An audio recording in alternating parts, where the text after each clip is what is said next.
Esta mañana en nuestra serie 10 mandamientos viviendo en libertad, mire, vamos a aprender sobre la ley de Dios y el amigo de lo ajeno. Esa expresión me está bastante graciosa. A la gente que le gusta llevarse lo que no les pertenece, lo llaman el amigo de lo ajeno. Y así que les puedo pedir que busquen sus Biblias. Vamos a estar en Éxodo 20:15 donde dice no hurtarás, pero también vamos a leer cómo el apóstol Pablo expande ese mandamiento en Efesios 4:28. Así que estemos listos para leer en ambos sitios. ¿Y sabe qué quiere hacer Dios a través de este mandamiento de no hurtarás? Dios nos quiere enseñar a que nosotros honremos su imagen respetando la propiedad privada. Nosotros hemos visto en esta serie que, bueno, ya sea en Egipto o sea hoy en día, Dios primero rescata a su pueblo de la esclavitud y después a través de su ley nos enseña cómo vivir en la libertad que Él nos ha regalado. Nosotros vimos que los primeros 4 mandamientos tienen que ver con nuestra relación con Él, con el plano vertical, mientras que los otros 6 mandamientos tienen que ver con nuestra vida en comunidad, el plano horizontal. Mire, hoy en día mucha gente cree que los primeros 4 mandamientos son innecesarios. Hoy día mucha gente cree que para que nosotros tengamos una sociedad de orden, en vez de estar especulando tanto sobre Dios, debemos concentrarnos en cómo tratarnos el uno al otro. Pero cuando la Biblia nos muestra cómo es que nosotros debemos vivir, lo interesante es que comienza con nuestra relación con Dios. Ahí es donde empieza todo. Porque mire, cuando aprendemos en los 10 mandamientos que no debemos tener otros dioses porque solo Él es digno de nuestra adoración. Cuando aprendemos en los 10 mandamientos que no debemos fabricar ídolos porque Dios es incomparable. Cuando aprendemos en los 10 mandamientos que no debemos tomar su nombre en vano porque su nombre es santo. Cuando aprendemos en los 10 mandamientos que debemos apartar un día para el Señor porque Él es el Señor de nuestro tiempo. Entonces pasamos a la segunda tabla de la ley y honramos a nuestros padres porque ellos son la primera expresión de autoridad en nuestras vidas como lo ha sido el Señor. Entonces nos damos cuenta de que la vida es un regalo de Dios, de que la raza humana es portadora de su imagen y entonces por eso nosotros honramos la vida humana de una manera especial y la cuidamos. Y entonces cuando nos damos cuenta de que, como la semana pasada, Dios creó la intimidad para unir al hombre y a la mujer en cuerpo y alma, entonces respetamos la imagen de Dios en los demás en vez de utilizarnos para nuestra satisfacción. Pues miren, los últimos 6 mandamientos no pueden obedecerse correctamente si no tomamos en cuenta los primeros 4. Nuestra manera de tratar al prójimo siempre revela lo que pensamos acerca de Dios. Pues hoy llegamos al 8º mandamiento. Pues yo creo que esta mañana este mandamiento nos va a mostrar si nosotros en verdad confiamos en la providencia del Señor. Así que vamos a escuchar la palabra del Señor en Éxodo 20:15 y en Efesios 4:28. Están en pantalla, versión Nueva Biblia de las Américas. Éxodo 20:15 dice, no hurtarás. Efesios 4:28 dice, el que roba, no robe más, sino más bien que trabaje, haciendo con sus manos lo que es bueno, a fin de que tenga que compartir con el que tiene necesidad. Palabra de Dios para nosotros. Padre nuestro que estás en los cielos, una vez más, Señor, enternece nuestros corazones y abre nuestros oídos con el poder de tu Espíritu, Padre. Hazlo, Señor, para que nosotros podamos recibir tanto la amonestación como el consuelo que trae tu palabra. En el nombre de Jesús. Amén. mis hijos pertenecen a la generación Z. Ellos nacieron entre los años 2001 al 2008. Y eso quiere decir que a ellos les tocó ver Dora la Exploradora. ¿Quiénes son Gen Z aquí? ¿Quiénes son generación Z? ¿Quiénes de ustedes vieron Dora the Explorer? Ajá, bueno, pues el estilo de Dora era interactivo. Ella pedía a los niños que ellos dieran instrucciones a la pantalla. Y pues una de las contrafiguras, uno de los villanos del show, era un zorro ladrón que se llamaba Swiper. Pues cuando él aparecía, pues salía la musiquita de él para avisar. Tú oías el... Le tocaban un berenguito. Para mí que era un merengue. Pues entonces Dora le pedía a los niños que denunciaran a Swiper en voz alta para que no se robara las cosas. En inglés era Swiper no swiping. En español es Swiper no te lo robes. Swiper no te lo robes. Swiper no te lo robes. Pues el 99% de las veces él se intimidaba y salía corriendo. ¿Verdad que sí? Pues mire, un día fatídico. Mis hijos tuvieron que ver el episodio donde no se lo dijeron a tiempo. Y Swiper terminó robándose algo. Mis hijos no se lo esperaban y pusieron el grito en el cielo. Eso fue un trauma para ellos, que Swiper se robara lo que sea que se robó. Pues a su tierna edad, ellos tuvieron una pequeña dosis de la vida real y pudieron conocer pues cuán ultrajante se siente que le roben a uno. Cuando nosotros pensamos en un ladrón, pues la mayoría del tiempo nosotros pensamos en caricaturas. Ya sea que sea generación Z y pienses en Swipe, pero los viejos como yo pensamos en los rateros de Chespirito. Pensamos en esas imágenes.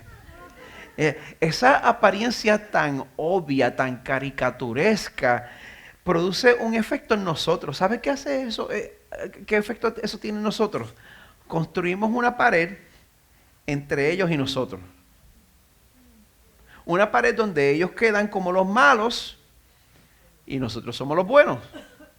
Una pared donde ellos son los ladrones y nosotros somos la gente decente. Ellos roban bancos.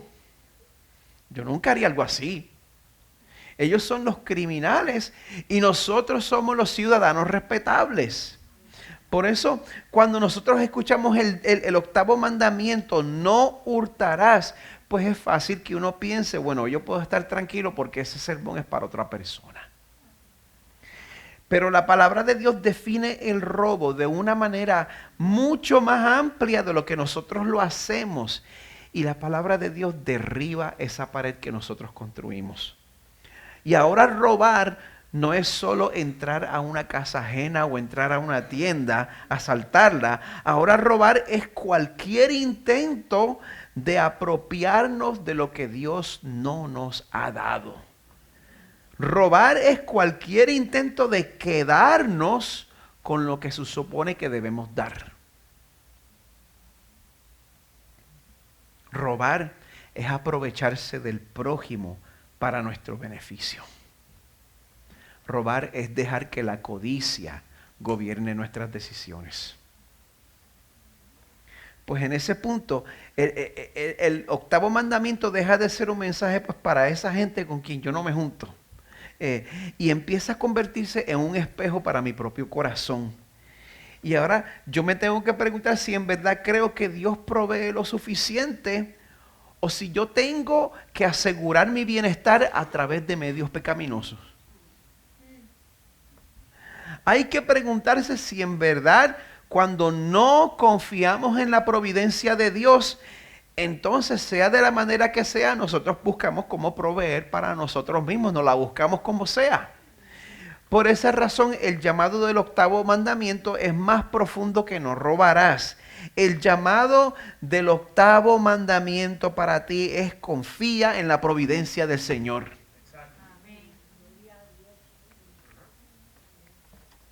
Sí, el problema detrás del robo es la falta de confianza en el Señor.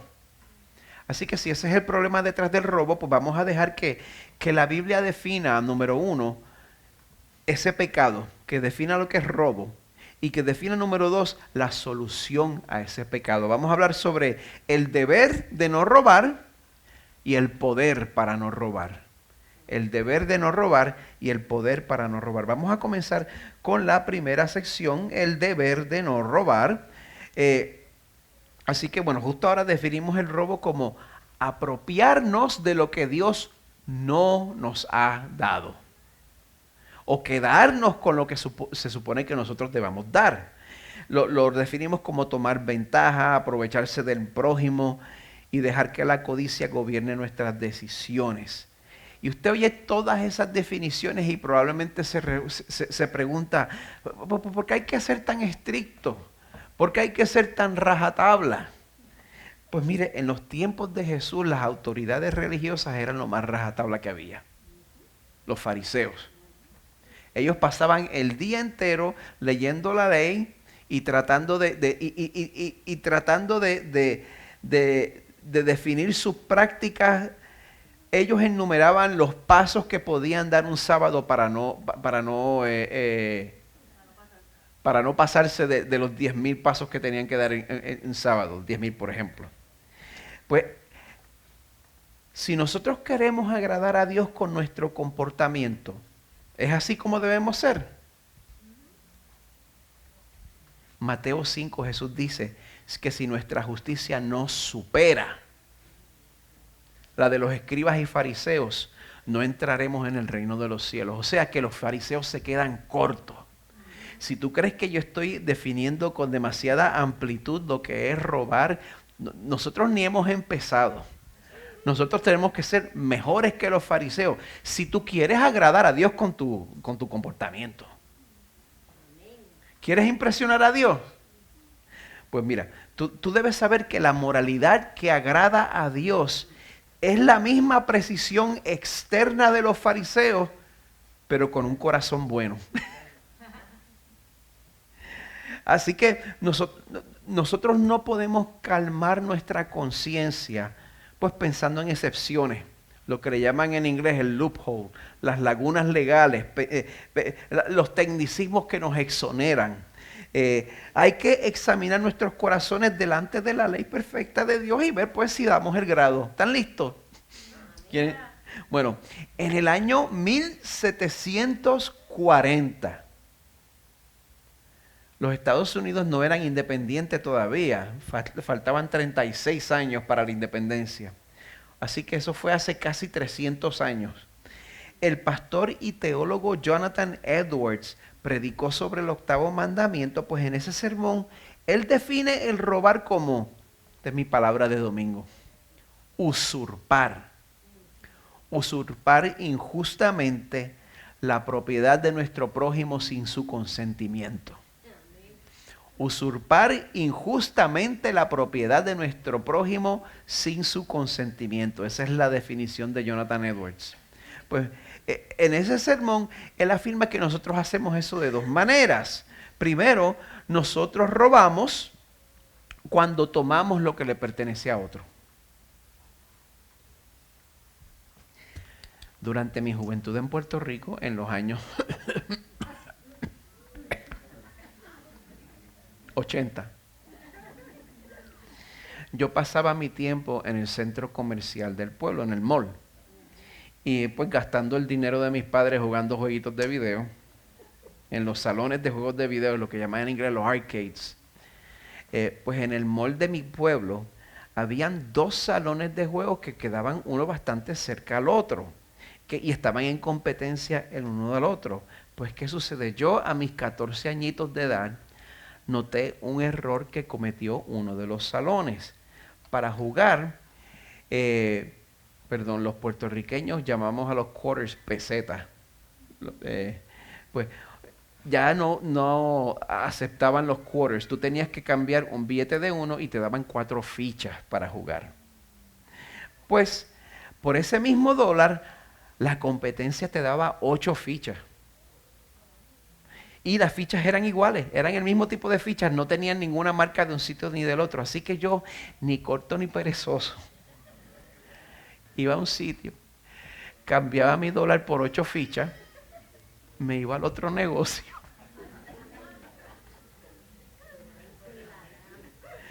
Velando a las personas que iban a cambiar, yo les ofrecía mis fichas y mire, y llegué al punto donde yo estaba jugando de gratis.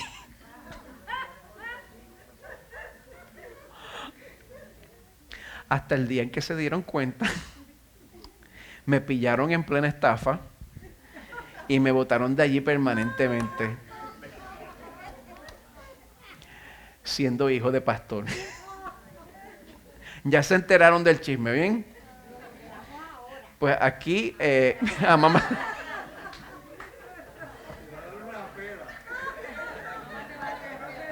No, aquí 43 años después me arrepiento públicamente, en vivo y en directo.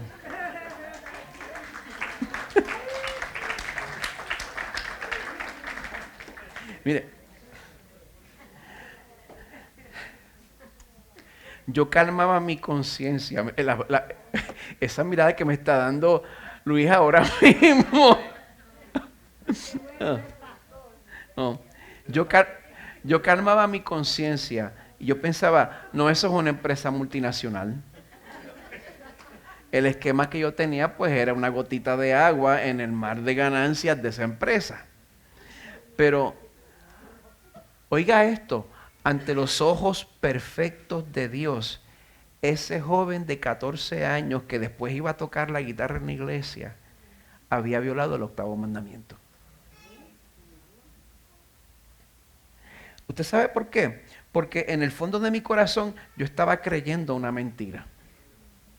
Lo que Dios me ha dado no es suficiente. Esa es la mentira que yo creía. Por eso, pues uno tiene que engañar, tiene que tomar, tiene que manipular para entonces tú tener lo que tú crees que te mereces. Amada iglesia, cuando nosotros creemos esa mentira, entonces nos damos permiso para violar ese mandamiento de tantas maneras creativas. Es verdad, usamos nuestra creatividad, gente. Nosotros engañamos en nuestros impuestos. Y no estoy hablando de uno conseguir los write-ups, las deducciones legítimas. Estoy hablando cuando engañamos en nuestros impuestos. Nosotros trabajamos negligentemente mientras cobramos un salario. Nosotros desperdiciamos el tiempo por el cual nos pagan. Nosotros aprovechamos errores a nuestro favor sin corregirlos, aunque ese error le cueste el trabajo a otra persona. Nosotros pirateamos contenido. ¿Y dónde se fueron las risas?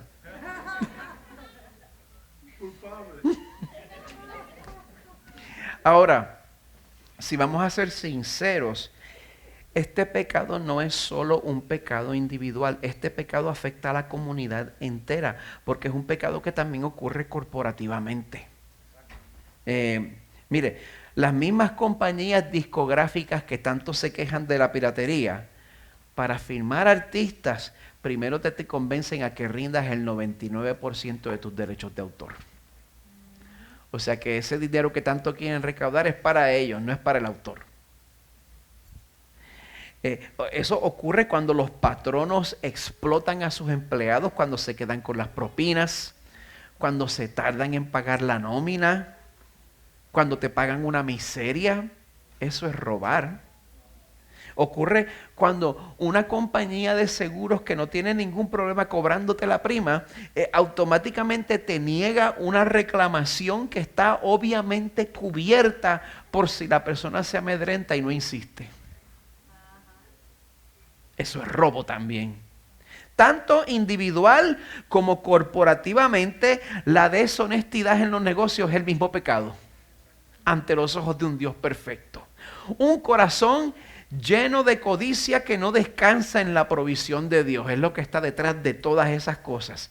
Y a ese tipo de corazón, el 8º mandamiento, no hurtarás, es un llamado a creer que Dios sabe cuánto necesitamos mejor que nosotros mismos.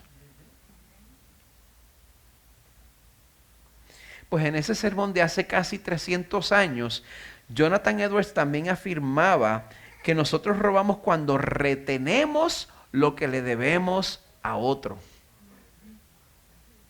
Voy a ser más breve aquí porque voy a desarrollar más ese punto al final. Pero mire, ya sea que tomamos dinero prestado y ahora cuando vemos al que nos lo prestó, pues nos hacemos los locos, cruzamos la calle para el otro lado.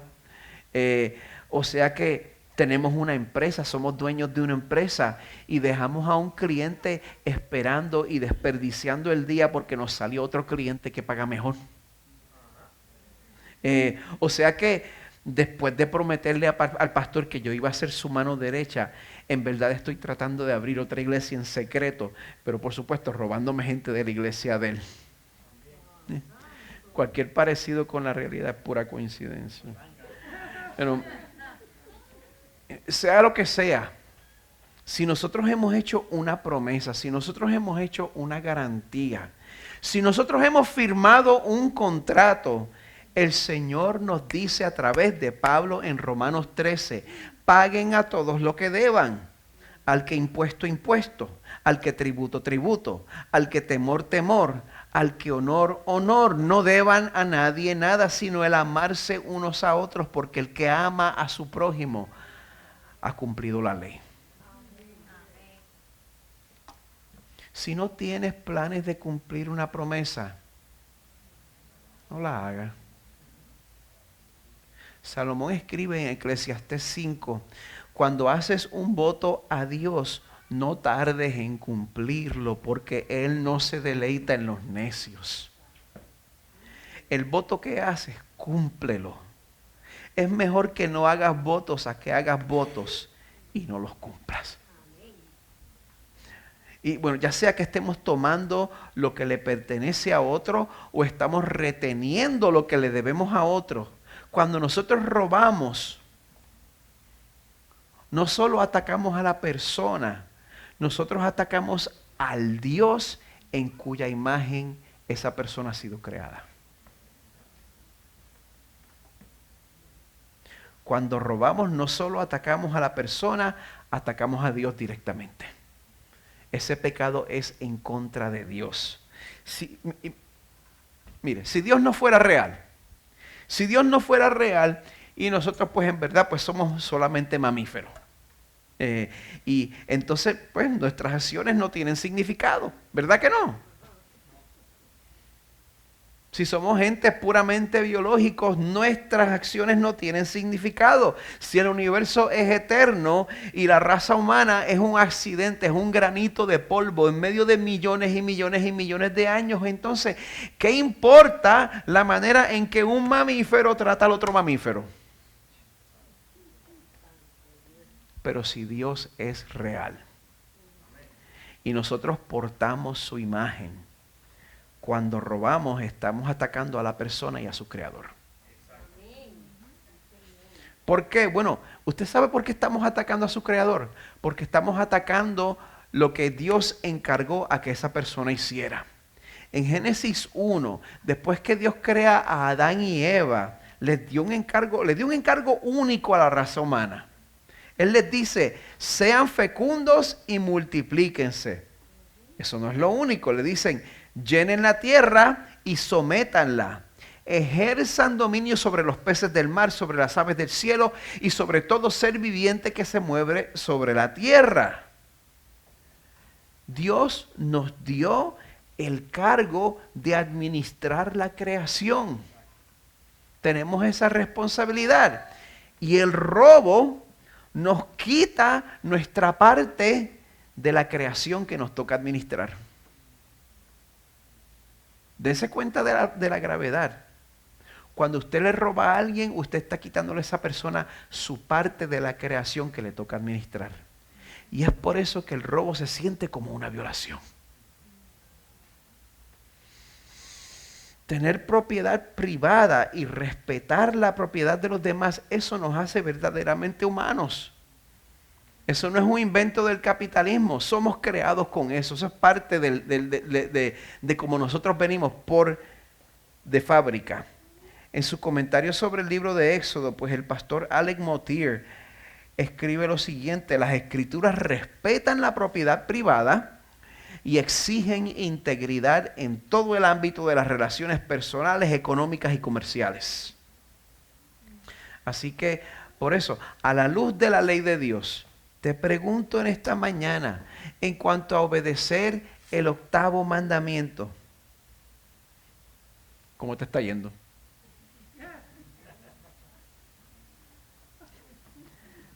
Si eres sincero, tú vas a admitir que necesitas oír la segunda sección. La sección de cómo recibir el poder para no robar. Pues cuando vemos la manera en que el apóstol Pablo aplica el 8º mandamiento, nos damos cuenta de que nosotros recibimos ese poder para no robar al vivir una vida de generosidad radical. Es bien interesante. La manera en que Pablo lo pone es que o eres ladrón o eres radicalmente generoso y no hay nada en el medio. Tú eres una de dos. ¿Eres ladrón o eres radicalmente generoso? ¿En cuál caes? Una vez más, Efesios 4:28. El que roba, no robe más. Es por eso que la gente no se aconseja conmigo, porque ese es mi estilo de aconsejar a la gente. Ahí tengo este problema, pues deja de hacer eso. Pero es que, pues ya no lo haga. Pues el que roba, no robe más. Sino más bien que trabaje, haciendo con sus manos lo que es bueno, a fin de que tenga que compartir con el que tiene necesidad. O sea que lo opuesto a robar no es dejar de robar. Es trabajar para tener, no para complacer mis antojos, sino para mostrar generosidad a quienes lo necesitan. Eso es lo opuesto a robar. Trabajar para tener y ayudar y ser generoso. No puedo desarrollar eso completamente, pero usted como cristiano tiene una responsabilidad en cuanto a sus finanzas. Hablamos de esto en el mes de enero cuando tuvimos la serie Generosos. Usted como cristiano tiene una responsabilidad con sus finanzas. Y bueno, lo voy a cubrir a grandes rasgos. Esas categorías son los necesitados. Una vez más, aquí mismo lo dice. Queremos tener que compartir con el que tiene necesidad. Tenemos que ayudar al pobre y al necesitado. Otra categoría, los ministros de la iglesia. El reformador Juan Calvino escribe que los fieles deben recibir a los ministros como mensajeros de Dios, honrarlos y proporcionarles lo necesario para vivir. Y bueno, una vez más, sin darles cifras específicas, lo haré luego, pero ustedes se han desbordado en generosidad para con el Fondo de Venezuela. Gracias. Si esa generosidad continuara, nosotros podríamos tener un pastor adicional aquí.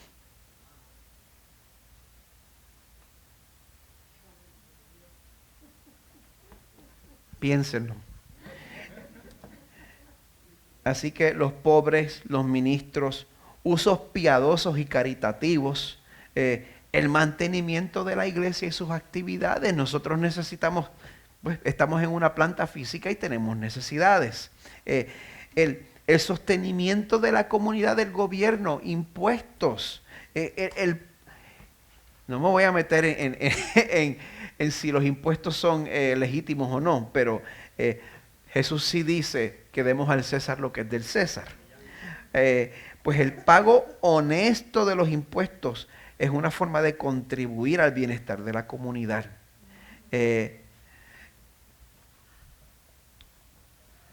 Esto intersecta un poquito con la segunda categoría, diezmos y ofrendas. Léase, no robar a Dios. Una vez más, ¿usted es generoso o usted es un pillo? Y no hay nada en el medio. Generoso, ladrón. Generoso, ratero. Y ahora mismo no me estoy metiendo en la enseñanza si esto es sobre el diezmo, si el diezmo continúa. No. Pero el Señor habla claramente en Malaquías que que nosotros tenemos una responsabilidad financiera para con la iglesia y cuando lo retenemos somos ladrones. El Señor nos da algo para un propósito. Y si alguien le da algo para un propósito y usted se queda con eso y no lo usa, usted está apropiándose ilegalmente de eso. Impropiamente, apropiándose inapropiadamente. Voy a rayo. Malaquías 3. Desde los días de sus padres se han apartado de mis estatutos y no los han guardado. ¿Están oyendo ese regaño del Señor? Desde que ustedes eran chiquitos no me han obedecido. Vuelvan a mí y yo volveré a ustedes, dice el Señor de los ejércitos. Pero dicen, ay, ¿cómo hemos de volver? ¿Robará el hombre a Dios? Pues ustedes me están robando. Pero dicen, ay, ¿en qué te hemos robado? En los diezmos y ofrendas. Con maldición están malditos porque ustedes, la nación entera, me están robando. Traigan todo el diezmo al alfolí para que haya alimento en mi casa y pónganme ahora prueba en esto, dice el Señor de los ejércitos. Si no, les abro las ventanas de los cielos y derramo para ustedes bendición hasta que sobreabunde.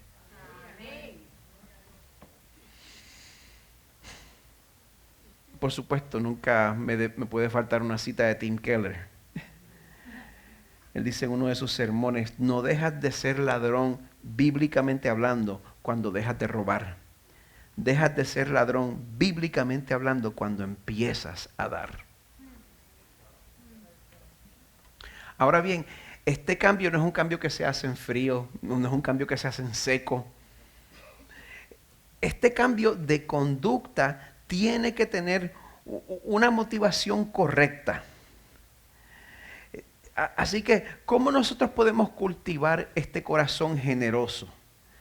Pues a través de recordar lo que Jesús ha hecho por nosotros. Amén. El Espíritu Santo nos da el poder para no robar cuando nosotros contemplamos y conocemos la gracia de Jesús. En 2 de Corintios, el apóstol Pablo buscaba motivar a la iglesia en Corinto para hacerle una donación a una congregación en Jerusalén que lo necesitaba. ¿Cómo lo hizo Pablo?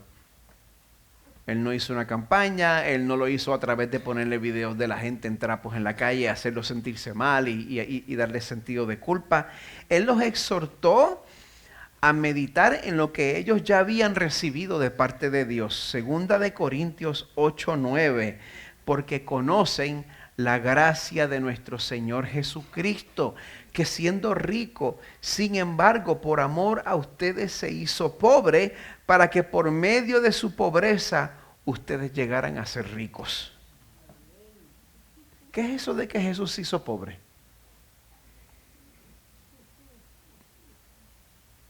¿Qué es eso?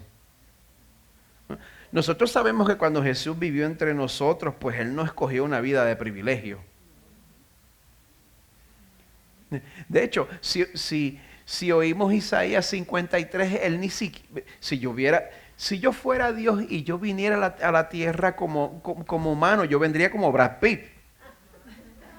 El Señor escogió venir como alguien sin atractivo, como alguien que no resaltaba. Esa es la humildad de nuestro Señor. Y su vida en esta tierra fue sin privilegios.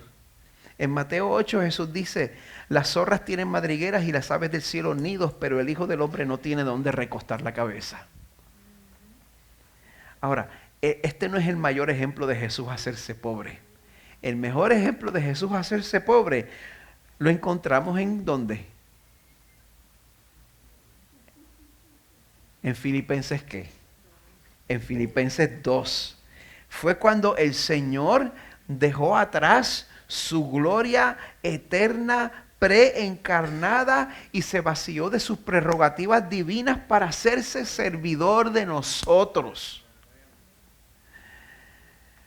Filipenses 2 nos habla sobre Cristo Jesús, el cual, aunque existía en forma de Dios, no consideró ser igual a Dios como algo a que aferrarse, sino que se despojó a sí mismo, tomando forma de siervo, haciéndose semejante a los hombres, y hallándose en forma de hombre, se humilló él mismo, haciéndose obediente hasta la muerte y muerte de cruz. Eso es hacerse pobre. Eso es hacerse pobre. Y ninguno de nosotros puede imaginarse la humillación que implica ser Dios y hacerse hombre. Así que si nosotros verdaderamente consideramos lo que hizo Dios por nosotros para nuestra salvación, y entonces comparamos nuestro esfuerzo con lo que hizo Jesús por nosotros, pues como que ya no duele tanto, ¿verdad que no? Vamos a pedirle al Señor que nos transforme para que podamos vivir esa misma vida de generosidad sin que nos obliguen. Amén. Bueno, amada iglesia, el 8º mandamiento no termina diciéndonos, deja de robar. El 8º mandamiento, en vez de cerrar nuestras manos para no tomar lo ajeno, nos llama a abrir nuestras manos para dar. Y cuando nosotros contemplamos a Jesús y vemos cómo Él se hizo pobre para hacernos ricos, descubrimos pues que no necesitamos ya vivir dominados por la codicia. El Señor demostró en la cruz que Él no retiene nada bueno para su pueblo. Él no retiene nada bueno para sus hijos. Y por eso usted puede trabajar con integridad. Usted puede administrar con fidelidad y usted puede dar con generosidad.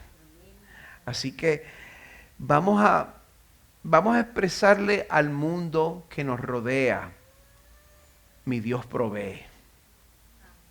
Y mi Dios me ha dado lo que yo necesito.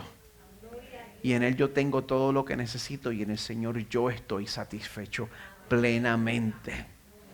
Amada iglesia, confía en la providencia del Señor. Amén.